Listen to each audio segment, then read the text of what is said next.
Welcome back to your A+ lesson and the chapter summary portion of our video collection. In this last chapter, we covered a computer requires both hardware and software to work. That there are four basic functions of the microprocessor. Those are input, output, processing, and storage of data. That data instructions are stored in the computer in binary form, which use only two states, on or off.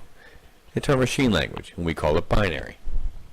The most important component inside the computer case is the motherboard, also called the main board or the system board.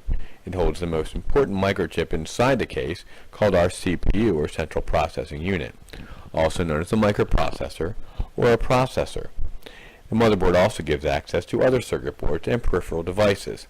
All communication between the CPU and other devices must pass through the motherboard itself. Most microchips are manufactured using CMOS, or complementary metal oxide semiconductors. Each hardware device needs a method to communicate with the CPU, software to control it, and the electricity to power it. Devices outside the computer case connect to the motherboard through ports on the case. Common ports are network, firewire, sound, serial, parallel, USB, keyboard, and mouse ports. An adapter card inserted in an expansion slot on the motherboard can provide an interface between the motherboard and a peripheral device, or can itself be a peripheral. The chipset on the motherboard controls most activities on the motherboard. Primary storage, called memory or RAM, is temporary storage. The CPU uses it to hold data and instructions while it's processing both. Most RAM today is stored on memory chips embedded in memory modules, which are called DIMMs. Secondary storage is slower than primary storage, but it is permanent storage. Some examples of secondary storage are hard drives, CD drives, DVD, Blu-ray, flash, memory cards, zip drives, and floppy drives. Most older hard drives, CD drives, and DVD drives use the parallel ATA or paid interface standard, also called the EIDE electronic standard, which can accommodate up to 4 EIDE or IDE drives on one system. Newer drives use the serial ATA or SATA interface standard. The system clock is used to synchronize activity on the motherboard. A motherboard can have several buses, including the system bus, the PCI Express bus, the PCI bus, and the older AGP bus. The frequency of activity on a motherboard is measured in megahertz, or 1 million cycles per second. The processor operates at a much higher frequency than other components in the system, and its activity is often measured in gigahertz, or billion cycles per second. The power supply inside the case supplies electricity to components both inside and outside the case. Some components external to the case get power from their own electrical cables. The ROM BIOS or firmware microchip is a hybrid of hardware and software containing programming embedded into the chip.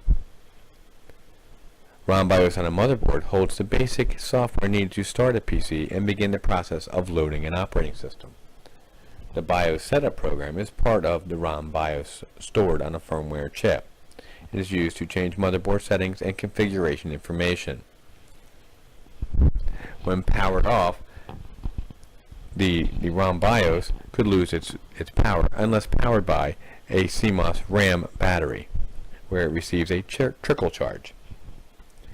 Key terms which you will need to learn for this lesson are adapter card, binary number system, BIOS, BIOS setup bit, bus, byte, cards, central processing unit, chipset, clock speed, CMOS, CMOS RAM, CMOS setup, data bus, data path size, DIMM, expansion cards, expansion slots, firmware, flash ROM, floppy disk drive, floppy drive, front side bus, gigahertz, graphics card, hard copy, hard disk drive, hard drive, hardware,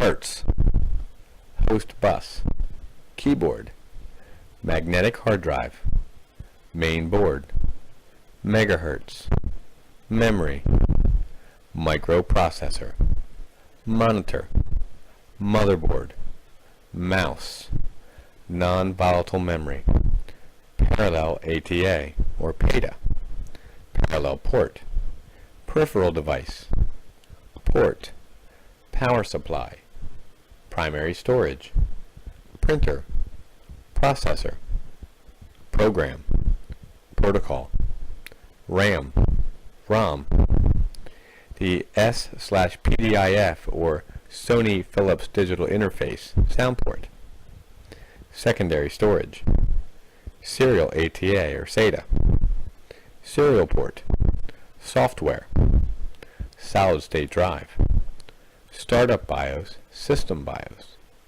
board, system bus, system clock, traces, universal serial bus, video card, video memory, volatile. Those are the basic key terms that you will need to know to truly understand this chapter. Proceed to the cumulative assessment in your online testing system to finish this chapter. Also, cover page 29 in your textbooks, reviewing the basics. And also look for any labs placed on the online testing system by your instructor.